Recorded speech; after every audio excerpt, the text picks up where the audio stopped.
এখন 6:05 AM। আমরা around 6:10 AM। গাড়িগুলো তো দেখলেই সব রেডি আছে, সব লাগেজও এভরিথিং প্যাকড, লোকজনও রেডি। আমাদের এখানে সকালবেলা একটু ওয়াই করে দিল, ওটাই খেয়ে নিলাম, চা খেয়ে নিলাম। এবার সোজা এগোবো। তো আজকের টার্গেট হচ্ছে কলকাতা।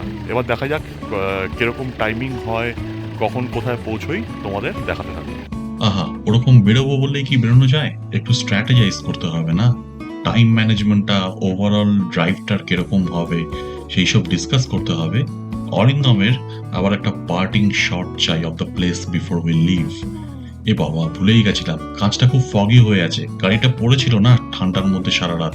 দাঁড়াও, পরিষ্কার করে দিই যাতে তোমরা আরো বেটার দেখতে পারো আমাদের কলকাতা ফেরার গল্পটাকে। দেখতে থাকো।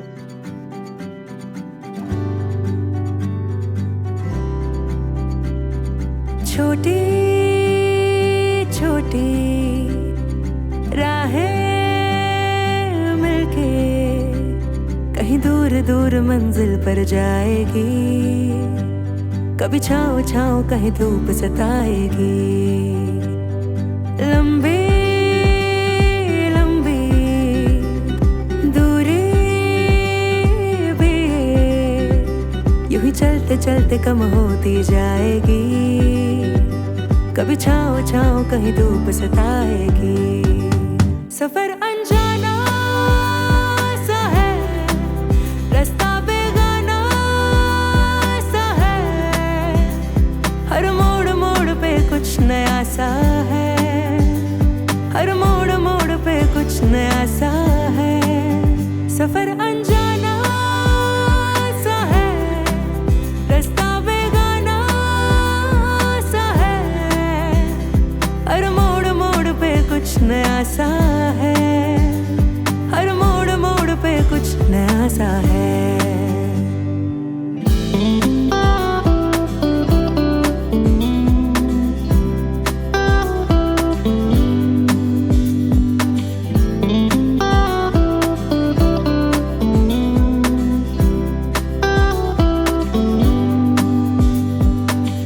ख्वाबों को इन आँखों में लेके चल पड़ी राह पे। मंजिलों से भी ज्यादा है प्यारे सफर के ये रास्ते।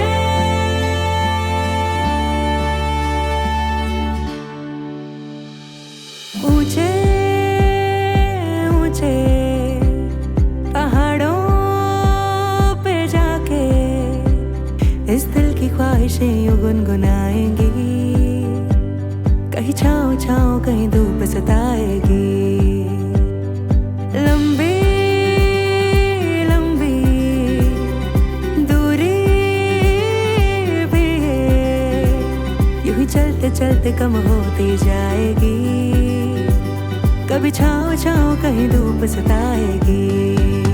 सफर अनजाना सा है, रास्ता बेगाना सा है। हर मोड़ मोड़ पे कुछ नया सा है। हर मोड़ मोड़ पे कुछ नया सा है। सफर अनजाना सा है, रास्ता बेगाना सा है। हर मोड़ मोड़ पे कुछ नया सा है। हर मोड़ मोड़ पे कुछ नया सा है। দেখলে কিরকম গান শুনতে শুনতে চট করে নিচে নেমে এলাম। 7:30 মতো বাজে, মানে 1 ঘন্টা 20 মিনিট লাগলো নয়না হোমস্টে থেকে নেমে আসতে তিস্তা লোয়ার ড্যামে। একটু ব্রেক, আবার এগিয়ে চলা। এগোতে এগোতে পৌঁছে গেলাম সেই পয়েন্টে যেখানে আমরা তিস্তা লোয়ার ড্যামের মেইন গেটকে ক্রস করে আবার পড়ে গেলাম NH10 এ। এবার NH10 ধরে এগিয়ে চলা। না না, পুরো NH10টাই এরকম নয়, কিছু ব্যাড স্ট্রেচেসও আছে, যদিও সেটা অনেক কম, তাও আছে। দেখো, এই দেখো বাঁদিকে একটা গেট আসছে, দেখলে? এটা হচ্ছে তিস্তা লোয়ার ড্যামের আরেকটা গেট। এটাকে কালীঝোড়া গেটও বলে। আমরা ওঠার সময়, মানে শিলিগুড়ি থেকে চারখোল যাওয়ার সময় এই গেটটা দিয়েই এগিয়েছিলাম। করোনেশন ব্রিজকে বাঁদিকে রেখে আমরা এগিয়ে চললাম এবং পৌঁছে গেলাম সেবক কালীবাড়ি। মাকে মনে মনে অসংখ্য ধন্যবাদ জানিয়ে আমরা এগিয়ে চললাম। আহা, এরকম লং ড্রাইভে যাব আর একটু মজা হবে না? ওই যে দেখো সুমোটা আসছে উল্টো দিকের লেন দিয়ে ওভারটেক করার জন্য। ওকে দেখে আমি তো স্লো ডাউন করে গেছিলাম, তারপরে এই বাইকটার কাণ্ড দেখো। ও উল্টো দিকে সুমোটার পিছন পিছন ঢুকে গেছে না দেখেই যে আমাদের সাইড থেকে কি গাড়ি আসছে না আসছে। কি আর বলবো। যাই হোক, এগোতে থাকলাম। আচ্ছা, ওই ডান দিকের রেস্টুরেন্টটা খেয়াল করেছো? জাস্ট বাসটার ডান দিকে, চাসুম অর চাসুম, I don't know how it is pronounced. শুনেছি এই রেস্টুরেন্টটা নাকি খুব ভালো, একটা ফ্যামিলি রেস্টুরেন্ট। এটা কোথায়? এই রেস্টুরেন্টটা একটু ক্রস করেই আমরা উঠে যাব সেবকখোলা ব্রিজের ওপরে। মানে শিলিগুড়ি থেকে আসার সময় সেবকখোলা ব্রিজ ক্রস করার পরেই জাস্ট বাঁ দিকে পড়বে। তোমাদের জানিয়ে রাখলাম। দেখো, তোমাদের সঙ্গে গল্প করতে করতে সেবকের প্লেন্সে পৌঁছে গেলাম। চারিদিকে কি সুন্দর গাছের সারি। এখন বাজে 8:25 মতো। মানে আমরা অ্যারাউন্ড 6:10 AM স্টার্ট করেছিলাম। তাহলে কতক্ষণ হলো? ওই 2 ঘন্টা 15 মিনিট মতো হয়েছে। তো আমরা চারখোল থেকে সেবকের প্লেন্সে নেমে এলাম। অরিন্দমরা অনেকটা আগে এগিয়ে গেছে। তো যেটা ঠিক হলো যে ফুলবাড়ির ওখানে জিও বিপির একটা পেট্রোল পাম্প আছে, আমাকে তেল নিতে হবে। আমি যখন কলকাতায় তেল ভরেছিলাম তারপরে আমার 744 কিলোমিটার চালানো হয়ে গেছে। এবার এই 744 কিলোমিটারের মধ্যে এক্স্যাক্টলি 28 কিলোমিটার ছিল সিটি ড্রাইভ, মানে একদিন অফিস থেকে ফেরা এবং ওই তেলটা ভরা ওইটা। তো সেটা ছাড়া তারপরে পুরোটাই হচ্ছে কলকাতা থেকে চারখোল আসা এবং চারখোল থেকে নেমে এখন এই রাস্তার ওপর দিয়ে চলা। তো এখন ডিস্টেন্স টু এমটি দেখাচ্ছে 182 কিলোমিটার। তাও রিস্ক নেবো না, সামনে যেহেতু ফুলবাড়ি আছে। আর জিও বিপির পেট্রোল পাম্পগুলোতে যেটা হয়, মানে ওদের ফুয়েল কোয়ালিটিটা একটু বেটার থাকে, দামটা একটু বেশি নেয় কিন্তু তেলের কোয়ালিটিটা অনেকটাই বেটার থাকে। তো যার ফলে আমরা ঠিক করেছি ওখান থেকেই দেবো। মানে অরিন্দমে তো ফুল ট্যাঙ্ক করা আছে, কারণ শিলিগুড়ি ঢোকার আগেই ফুল ট্যাঙ্ক করেছিল। ওরা তো অনেক পরে রিকোয়ারমেন্ট পড়বে, বাট আমি যেহেতু পুরোটাই মানে কলকাতা থেকে শুরু করে পাহাড়ে উঠে পাহাড় থেকে নেমে এখন ফিরছি, আর 181 কিলোমিটার দেখাচ্ছি ডিস্টেন্স টু এমটি। তো ওখান থেকে একবারে ভরে নেবো, তারপরে ব্যাস আবার নিশ্চিন্ত বাড়ি ফিরে 4-5 দিন হয়তো অফিস করে আবার তেল ভরতে হবে। এই হচ্ছে গল্প।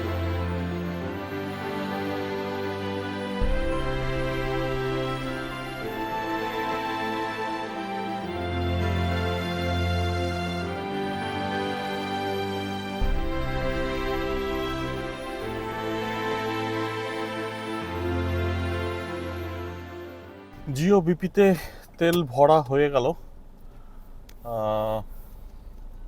37.12 লিটার তেল ঢুকলো অটো কাটে, আর চলেছে 758 কিলোমিটার। অ্যারাউন্ড 20.4 ওভারঅল মাইলেজ দিয়েছে, considering 1 day off office, the entire hill drive up and down, এবং কলকাতা থেকে শিলিগুড়ি আসা। তো মোটামুটি এখন ফুল ট্যাঙ্ক করে নিলাম, এবার চলতে থাকবে। নেক্সট থিং ইজ কোথাও একটা দাঁড়াতে হবে, দাঁড়িয়ে একটু খাইতে হবে, খিদে পেয়ে গেছে। ভাবছি কোথাও রাস্তার ধারে ডিম টোস্ট বা ওরকম ধরনের কিছু পেলে একটু ডিম টোস্ট চা খেয়ে তারপরে আবার 3-4 ঘন্টা টেনে দেওয়া যাবে। মানে রাস্তায় বেরোলে যেটা হয়, ড্রাইভ করার সময় পার্টিকুলারলি যেটা হয়, মানে ঠিক অতটা খাওয়ার টাইম মেনটেন করে খাওয়া হয় না। একটা 3 ঘন্টা 3.5 ঘন্টা 4 ঘন্টার গ্যাপে লাইট কিছু আমরা খেতে থাকি, and at the same time sufficient water to keep us hydrated. তো এটাই আমরা করি জেনারেলি। এবার দেখা যাক how does it go today, তোমাদের দেখাতে থাকবো। ও আচ্ছা, টাইম হচ্ছে 9:31। আমরা এখনো পর্যন্ত এসছি 100 কিলোমিটার্স মতন কোলাখাম চারখোলে থেকে 100 কিলোমিটার্স মতো এসছি। এখন 9:30 বাজে, ওখান থেকে 6:10-এ স্টার্ট করেছিলাম। ওকে, চলো, উইল সি ইউ সুন।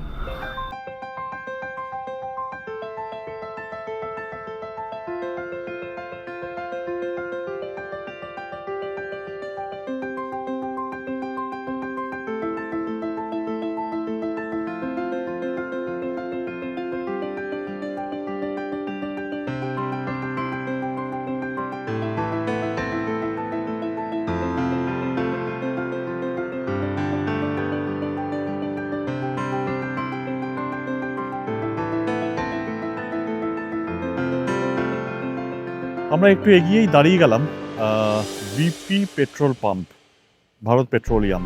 তো এখানে আপনা ঘর বলে একটা রেস্টুরেন্ট আছে, তো সেখানেই দাঁড়ালাম। ম্যাক্সিমাম লোকজনই এগ টোস্ট খাচ্ছে। দীপ খাবে হচ্ছে কি বলে ওটাকে, আলু পরাঠা, আর শুভ্র কিছু একটা অর্ডার করছে। তো এখান থেকে খেয়ে একটু চাটা খেয়ে আবার সোজা কলকাতার দিকে এগোতে থাকবো, তোমাদের দেখাতে থাকবো, দেখতে থাকবো। ব্রেকফাস্ট হয়ে গেল, এখন দেখা যাক কতক্ষণ সার্ভাইভ করা যায় বিফোর দ্য নেক্সট ব্রেক। হয়তো মাঝখানে 3-4 ঘন্টা পর আবার একটু খিদে পাবে, তখন কোথাও দাঁড়িয়ে যতটা তাড়াতাড়ি খেয়ে নেওয়া যায়। আর ইচ্ছে আছে মাদারসার্টে দাঁড়ানোর একবার, তো ওখানে ডিনার করে একবারে বাড়ি। এবার দেখা যাক, অনেকটা রাস্তা তোমাদের দেখাতে থাকবো, দেখতে থাকবো। National highway 27, NH 27, Siliguri Purnia রোডও বলে। তো দেখাচ্ছে এখান থেকে ডালখোলা অ্যারাউন্ড 87 কিলোমিটার, সেখান থেকে লেফট নিয়ে আমরা উঠে যাব NH 12।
এই আমরা NH 27 ছেড়ে দিচ্ছি, এবার বাঁদিকে সার্ভিস রোড দিয়ে সোজা ধরবো NH 12, যেটার প্রথমেই আছে ডালখোলা বাইপাস।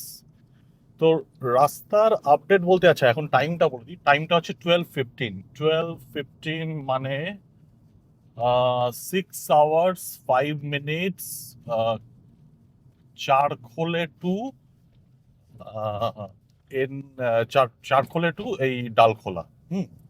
তো মাঝখানে মানে ব্রেকফাস্টটাতে অ্যাকচুয়ালি আমাদের প্রচুর টাইম ওয়েস্ট হয়েছে, আমরা খেয়েছি ওইটুকু, কিন্তু অর্ডার সাপ্লাই করতে প্রচুর টাইম নিয়েছে আর কি। তো যাই হোক, এখন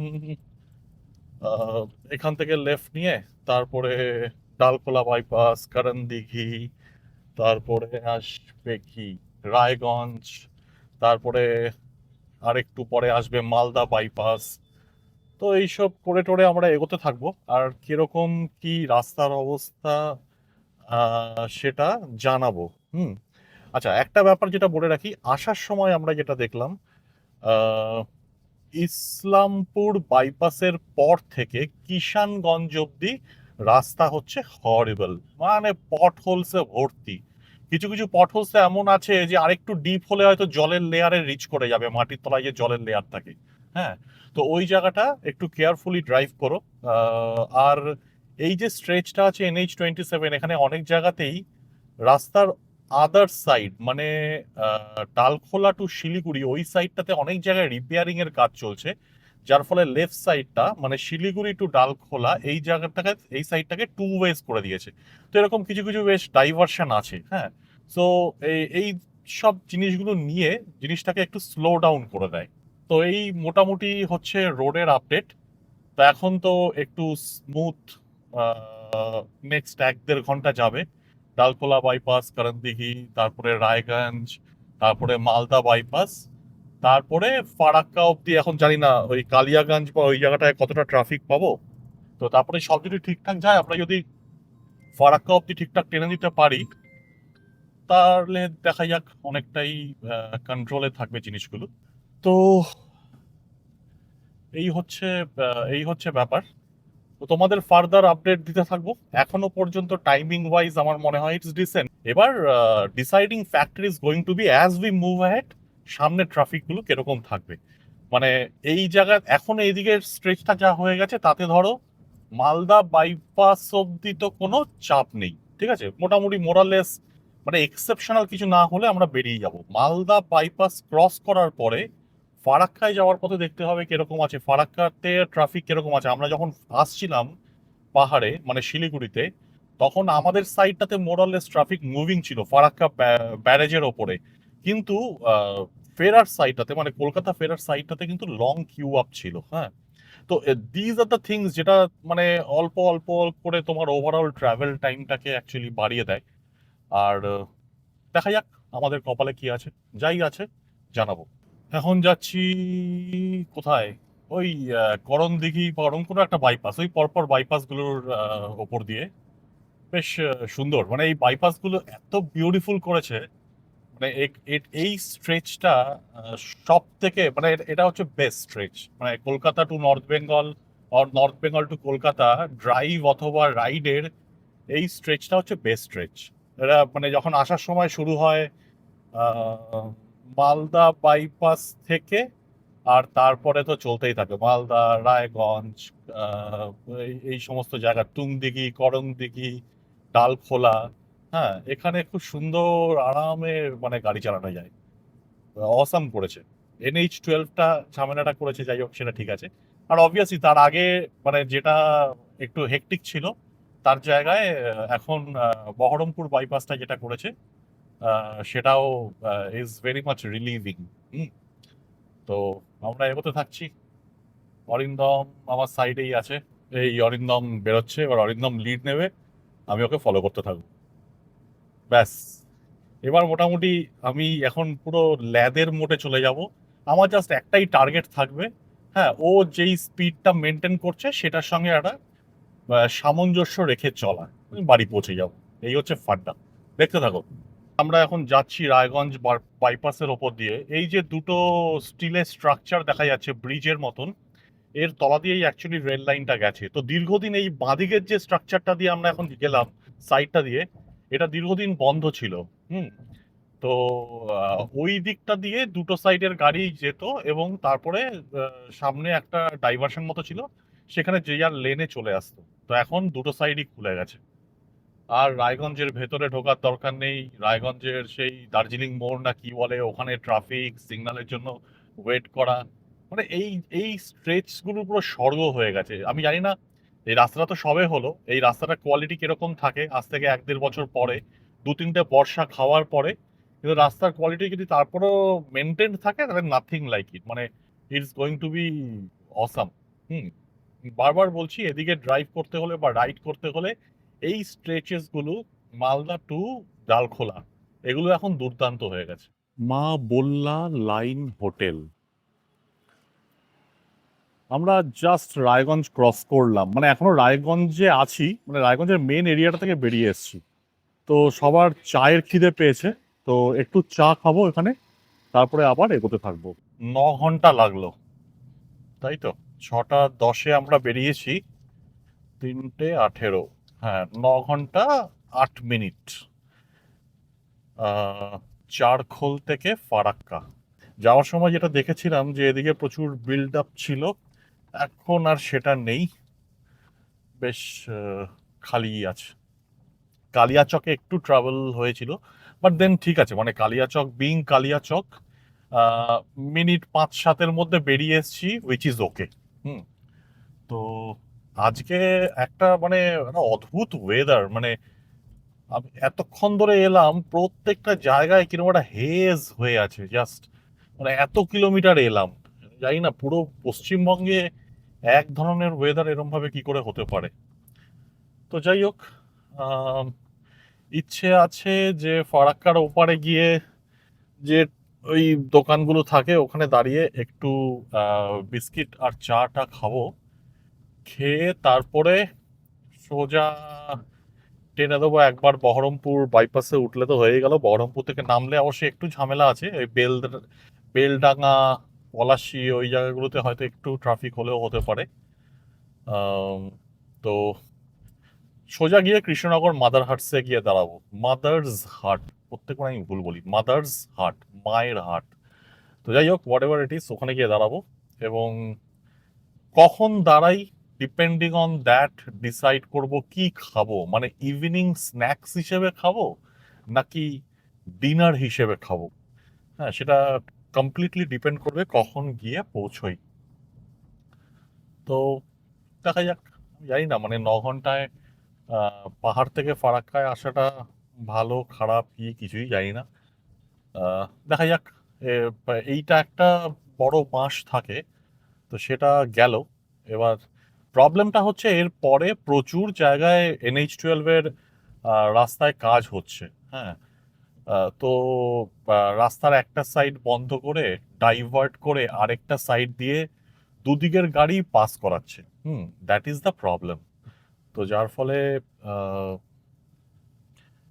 অবভিয়াসলি যেই স্পিডটা আমরা মেনটেন করতে পারি সেটা তো ডেফিনেটলি করা যাবে না। তো দেখা যাক হিসেবটা কি দাঁড়ায় ফাইনালি, জানাতে থাকবো, দেখতে থাকো।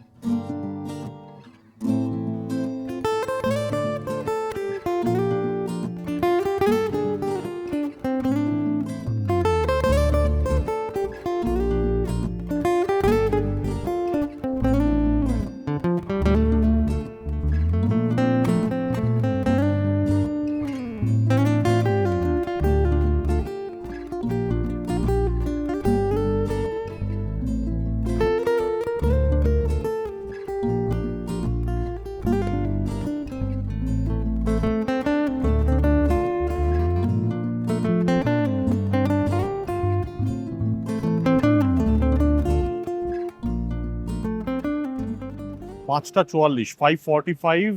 আর আমরা এখন হচ্ছে বহরমপুর ফারাক্কা টোল প্লাজা। তো এই টোল প্লাজাটা মানে হচ্ছে এখান থেকে আরো 3-4 কিলোমিটার পর বহরমপুর বাইপাস আসবে। তো বহরমপুর বাইপাস থেকে তারপরে আমরা এগিয়ে যাব বেলদা, পলাশী এটসেট্রা হয়ে এগিয়ে যাব কৃষ্ণনগরের দিকে। তো দেখা যাক কোথায় দাঁড়াই, কোথায় কি খাই। এখানে একটা ছোট্ট ব্রেক নেওয়া হয়েছে, মেবি ম্যাক্সিমাম 5-7 মিনিটস, দেন আমরা আবার এগিয়ে যাব। দেখতে থাকো।